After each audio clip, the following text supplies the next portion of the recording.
Hello everybody. I am filming this in the same location as my favorites video because this angle can't help but slay. But welcome to my next reading vlog. I had this idea like 2 months ago and I've been waiting to film this video, so I'm very excited. I feel like this is harkening back to my days of doing the cramathon, which if you've been on the channel for long enough, I used to do a readathon every December called the cramathon. A readathon intended for you to get to your Goodreads goal by reading all the shortest books on your shelf. So very much quantity over quality, but I thought it was fun and I've always loved the idea of like read all the shortest books on my shelf. So this is my unofficial cramathon. I have a whole TBR picked out back here of all books that are super short and ones that I really want to read. Let's do that together, and over the next couple of days I just want to cross a lot off the list. So this might be a really long vlog because I love to not shut up about every single book that I read. So to me, cramathon means graphic novel time because those are easy to sail through, and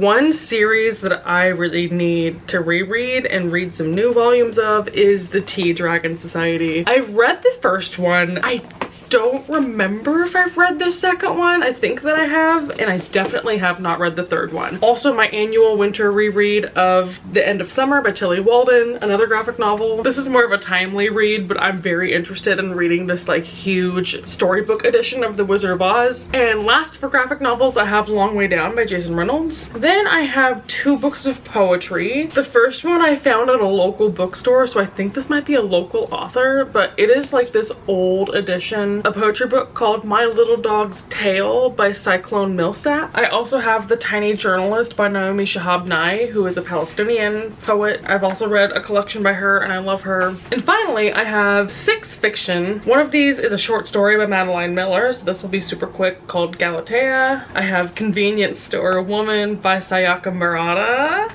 Excited about that one. Misty of Chincoteague by Marguerite Henry, Horse Girl book. Peter Pan by J.M. Barrie. Shout out Peter, number 5 song of the year for me. Out of the Silent Planet by C.S. Lewis. And finally, Dear Martin by Nick Stone. All of these are like under 200 pages, I would say. So that's the TBR. However, -1 because I'm currently reading one of my shortest books that I've been interested in for a while. I'm currently reading a book called Cecilia by K-Ming Chang. This is a book that I picked up from an independent bookstore in Dallas, so I've never heard anyone talk about this, but the clerk at the store was saying this book starts out with the main character pressing her ear to the door to listen to someone piss, and it is just this surrealist story. Last night I started this before I went to bed. I'm on page 10. The descriptions in this are just gnarly, so this is not something I typically veer toward, but I'm having a fun time with it. So I'm going to continue reading this today, and when I get further into it or when I finish it, I will let you know. The back of this says that it's an erotic novella, and I think that this is just Cecilia is the name of her ex or a woman that she knew and just becomes like obsessed with her, and this talks about the ghosts of girlhood friendship. We'll see what we're getting into. I'll come back and let you know like what the themes were. But I'm excited. I love reading short books. It's very empowering to get through a lot in a short amount of time. I was about to vlog at this angle, then I realized you can see my pudding cup on the bed, which is ironic because I was about to say I feel like shit from a butt. I woke up today so motivated. I got ready. I feel like I was about to slay the day, and I've been sitting in bed doing nothing except snacking on all my Trader Joe's. Oh my god, that's a restaurant that doesn't exist yet. Trader Joe's snacks I got yesterday, and it's so nice outside today and I look so cute. I want to go outside and read, or at least bring my laptop outside to work or something. I'm debating just taking my book and going on a walk to like a bench, and the fact that I don't want to go means I should probably go, right?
Good evening. It's 11 p.m. I took my medicine and I've just finished Cecilia.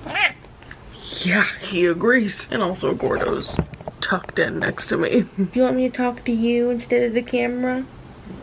So, I don't know if you can tell. This is not a typical genre I would pick up, and I was pretty scared to do it. There is a lot of metaphor, and I was scared this would just fly over my head. And I guarantee there probably are things that flew over my head and are 6 counties over by now. But this honestly was a very confidence-inspiring book for me. I sailed through this, and not just because it's only 130 pages. It feels like this book had a lot of themes going on, but none of them were buried. I went into this knowing that it would be a queer story about this girl who's like reconnecting with a childhood friend, and that's really all that I knew about it. But the whole gist of it is that she re-encounters this girl who, when they were 13, she was obsessed with her and had the biggest crush on her.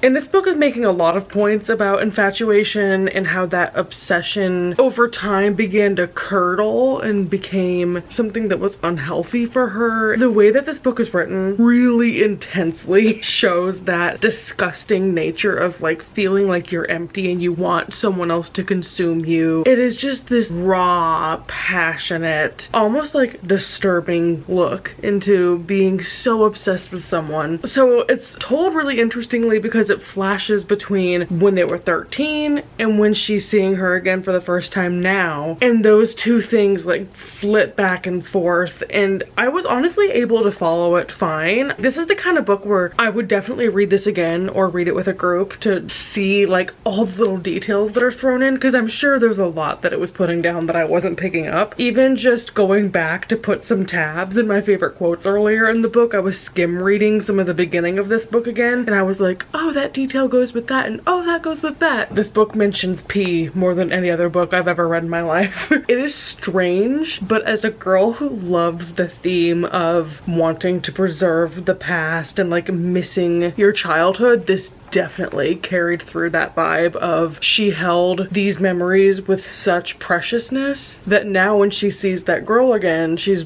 having to overlay like the current girl with the memories and not wanting to soil the memories. There were so many quotes that I tabbed in this because it just barked right up that tree. And also with like the forbidden nature of having a crush on a girl, that was super sad, and all the quotes about that are also very raw. Another part of this book that I loved is that this main character's, she's Chinese, it's her mom and her grandma, have such an important role in the story. I think even the description calls it like the matriarch mythology that is woven into the story because of all the advice that she gets from her family, and the way that they are woven into the story as well, I think was very clever, and how it really shapes how she thinks about herself. It had a little bit of Tolerate It vibes, like this other girl was older than her and knew more about sexuality and what was right and wrong, and it was just so interesting. I want to read you a couple of quotes without spoiling too much, but one of them that I liked is, "I prefer it when you like boys because that's no threat at all. Liking a boy is the same as liking a dog or a fish. There's a limit to what you can share with it since your tongues are different sizes."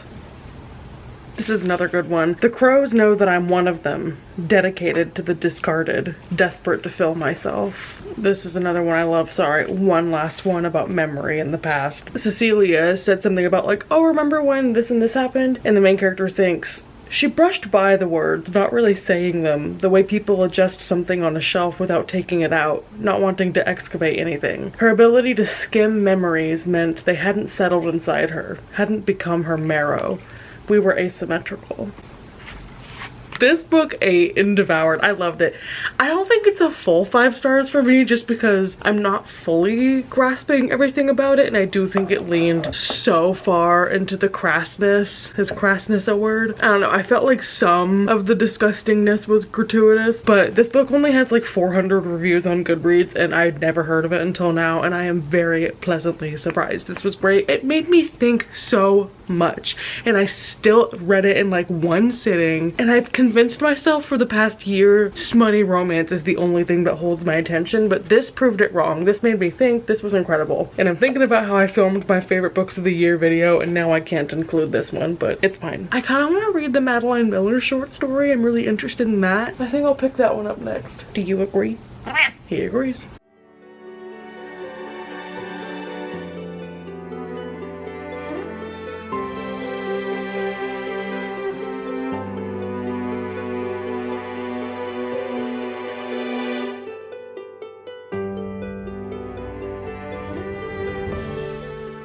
Okay, well it is now past midnight and I just finished Galatea. This is actually based on a portion of Ovid's Metamorphosis. There's a character who is a sculptor and transforms one of his sculptures into a woman and they live happily ever after, and Madeline Miller heard about that and she said, no. First of all, I'm going to give her name and it's Galatea, and also she's not going to be happy in that marriage because, how did she phrase it? I loved the way she said it. The original story elevated male fantasy over female reality. So this is just a short story about what if the woman didn't fall back in love with him. He would have her thrown into a hospital for trying to run away and she'd have to stage an exit somehow. So hopefully that doesn't reveal too much. It's only like a, what, 20-page short story. This was really interesting. I liked that even though it was myth, the main character still used words like fuck and had a very modern tone of voice and was very snarky, so I feel like some people might not be into that, but I enjoyed it. I love Madeline Miller's writing. I liked the backstory of it. I'm happy that this had like an author's note section at the end, so it was good. I'm going to now add this to my Madeline Miller collection and choose my next read. If we're being honest, I kind of want to read this little poetry collection, My Little Dog's Tale by Cyclone Millsap. I guarantee this has like, maybe not even has a Goodreads page at all. It's just some nice poems with a picture next to it. But I have read some of these, maybe like a third of the book, so I'm gonna go back and read it from the beginning and just have a festive time with it.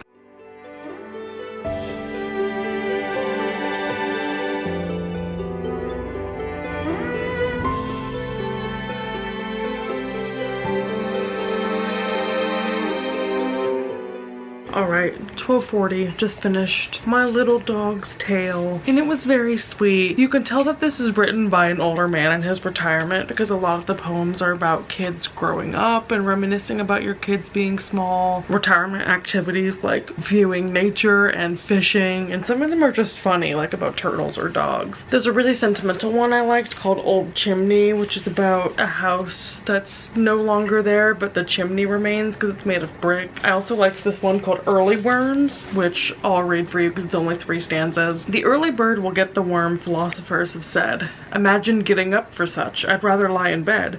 Consider too the early worm, the awful price they pay for getting up and stirring round before the break of day. I'll waive my rights to early worms, I'd rather sleep till late, than stir around and maybe catch the bird that overate. I love poems like this that stick to a rhyme scheme and are just clever, so this was up my alley. I really enjoyed it. Time to go check if there's even a Goodreads book to rate. Hey Bonnie, can you help me choose my next book? He said,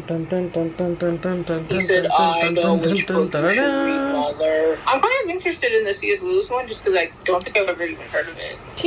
Neither had I. The next read will then be Out of the Silent Planet, which I think this is sci-fi, so we'll see if I'm brave. It's 150 pages, tiny font, no margins. Ooh. Yeah, if this sucks, I'm DNFing.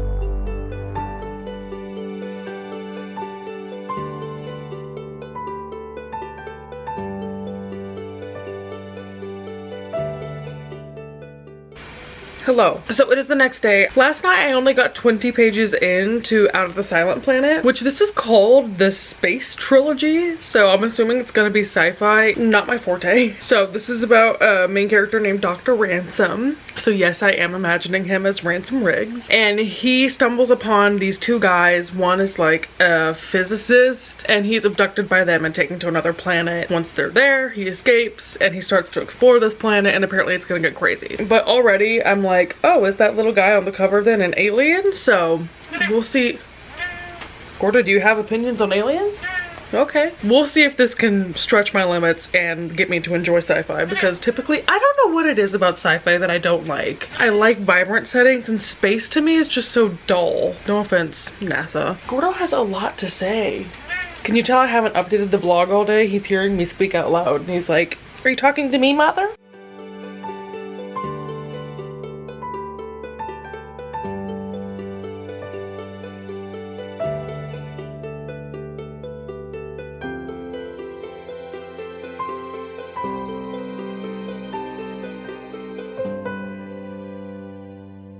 Alrighty, so slight shift in plans. Shelby invited me over tonight and I dearly missed her during Vlogmas. I'm going to bring my camera along. We have not done our gift exchange. So I will vlog the whole thing, and I'm picking up pizzas on the way there, so we're gonna have a girls' night in. I love Shelby, I missed her. That being said, I'm probably not gonna read tonight until way later, and I'm sad because I wanted to read some more of these graphic novels as well. Ignore this, by the way. This cat tree is my clothing dumping ground. I guess some of this will spill over into the new year. I don't know why I felt like I had to have this finalized by the end of the year, but it can spill over, it's fine.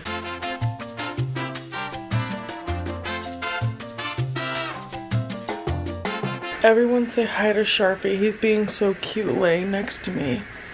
Oh, you can't see him. He's being a real big void right now. Anyway, all my peace, love, and respect to Clive Staples Lewis. However, I only have like 12 hours before I'm going to my parents' house, and I'm gonna be there until New Year. And I think the point of this was I wanted to read as many books as I could before the end of the year. I'm going to switch gears a tad. I'm gonna finish that book because I'm liking it. I'm like on page 30-ish, but I was so distracted today by editing videos, and I'm gonna call it job stuff because it feels like a second job. So I was working today. That being said, I have like 5 graphic novels that I wanted to read before the end of the year. And this means nothing, and I know it means nothing because my Goodreads goal is arbitrary and I'm not even gonna reach it, so who the fuck cares? But I feel like to make this video more interesting, I need to read a couple more things. So before bed, we'll see if I fall asleep. I do want to read Long Way Down, the graphic novel adaptation. I have read this before in the prose format as an arc, so it was several years ago, but it was a really short book and very impactful, so I'm excited to revisit it. I will come back with a synopsis once I'm more confident in what it's about.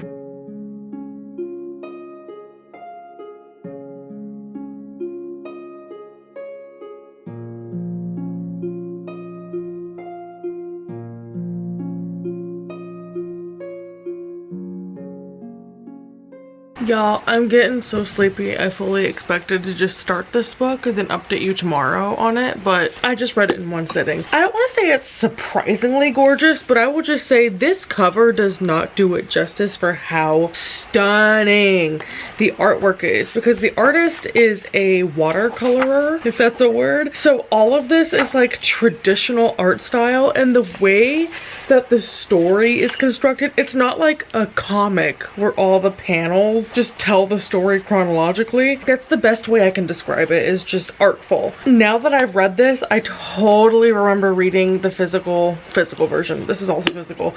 The original version, the prose version. It just brought back how amazing that book was too, and I really want to reread it now. But the gist of it is that this book follows a 15-year-old named Will, whose older brother Sean gets shot and dies. So it's all about the cycle of violence and like the rules that black men have to follow of never cry, never snitch, and always get revenge. So after his brother's death, he finds his brother's gun and is taking the elevator downstairs to go and find the person who shot his brother, and he is visited by, I don't want to say the ghosts of people because they're like real and corporeal, but he's visited by family members and close friends who have experienced gun violence, and it really walks through that cycle and breaking that cycle and making him weigh that decision of maybe the toxic masculinity rules are not what should have been forced upon them. And I can see why this literally has a grocery list of awards on the back and why I loved it the first time around. It's such a heartbreaking story, but to see it was just such a different experience. So if you have read the book and you haven't read the graphic novel, or even if you haven't even read the book, this is one of my new favorite graphic novels. This was incredible. I definitely am going to keep this for years to come and revisit it. The ending of it is so unexpected and so mature for a YA book. I really enjoyed this. It's so good. Highly, highly recommend this. I'm probably gonna give it 5 stars. And now I really want to reread the actual book. I need to read more of Jason Reynolds as well, because I loved the writing style of this and I think it really will stand up to time for years to come. The book is intense, but very, very worth it. And I have a curse where I cannot go to bed without starting another graphic novel or another book, even though I keep telling myself I'm gonna go to bed. Oh my god, it's 1:30 already.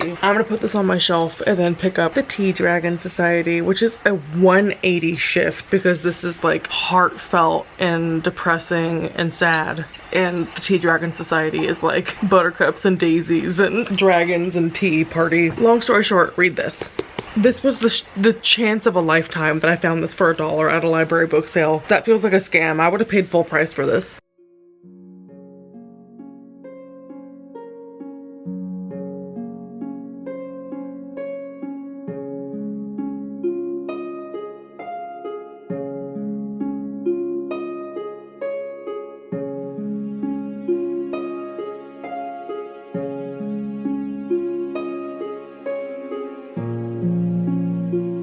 Yoo-hoo! Good morning! I just finished the Tea Dragon Society, and I remember why I love this so much. It's so cute and fun. The main character is Greta. She becomes friends with this couple who are the owners of some tea dragons. As you can guess from the name, they're dragons that you can harvest flowers that grow off of them for tea. And it's all about the relationship of this couple and Greta learning how to care for them and meeting Minette, who has memory issues and ran away from home, and their friendship. It is so sweet, and the art style is almost like a video game. It's so colorful and so cozy and very cute. It's all about friendship and trust. So you can definitely tell it's a kid's book, but this is one of the most beautifully illustrated books I've ever read. This has to receive another full 5 stars from me. I can't not. And I'm immediately going to read the 2 sequels, which I think they all follow different characters. So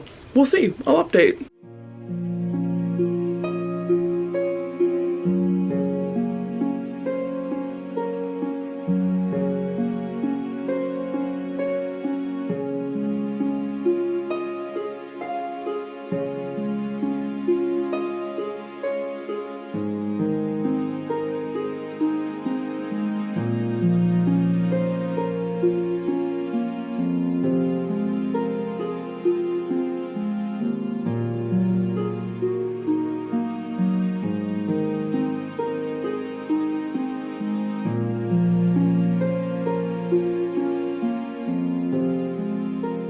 I'm changing the camera angle because I've been laying in bed too fucking much today. It's a lot of vulgarity before I'm about to discuss a children's book. But I finished the Tea Dragon Festival. I think I like this one even more than book 1. It is so precious. It's considerably bigger than book 1. Book 1 feels like a vignette of here's these characters and here's these dragons and yay, friendship, cute, fun family. But this one is told in chapters, and it's a prequel to the other book because it's set beforehand. It follows the same 2 male lead characters who are a couple in the first book, but when they were younger. I forgot to mention that this universe is super diverse. A lot of the characters are brown. There's a character who uses a wheelchair. In this book, there are deaf characters and there's sign language. This main character is also non-binary, and they go and visit their village, I almost said kingdom, their village up in the mountains where Eric is from. And they find a dragon who's been asleep for 80 years, and it's all about community and friendship and finding value in people, even if their accomplishments are small. It was very precious, and this one had a lot more of a storyline and a moral versus book one, so I enjoyed it a lot more, but both are still 5 stars. The color schemes and everything and all the characters just being so sweet to each other is a very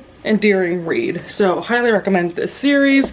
I've already started reading book 3, which is the first one that's not a reread for me. So in this one, we are returning to the characters from book 1. It's a year later. Ren from that other book is coming to visit them as well, so reuniting all the characters here. And so far, not a very big storyline, but it is starting to come around with some of the plot points that we've seen before. So Minette and her memory loss and her life that she lived before she met all these people is starting to really intrude. The tea dragon that Greta inherits is still depressed and not really acclimating to a new owner, so she's having to work through getting that dragon through his grief and just waiting on him. And who knows what other stories are going to pop up. I see right there is Ren and the dragon from book 2, so I can't wait for everyone to be reunited. And again, this book is just so gorgeous. I don't doubt that this will also get 5 stars. Now I need to get ready for my day because I feel yucky.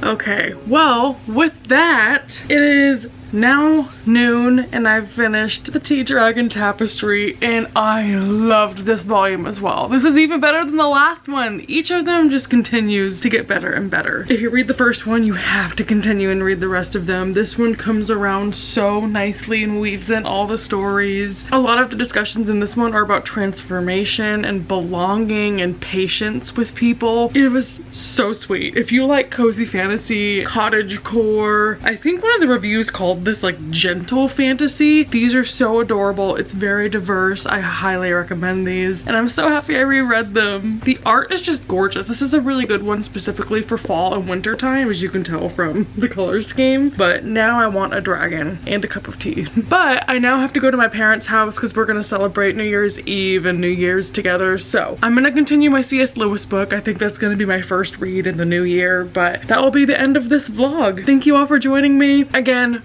reading numbers are arbitrary. Don't go for quantity over quality, but sometimes it's just fun to get a lot of things done back to back. Okie dokie folks, I will catch you next time around. Toodles.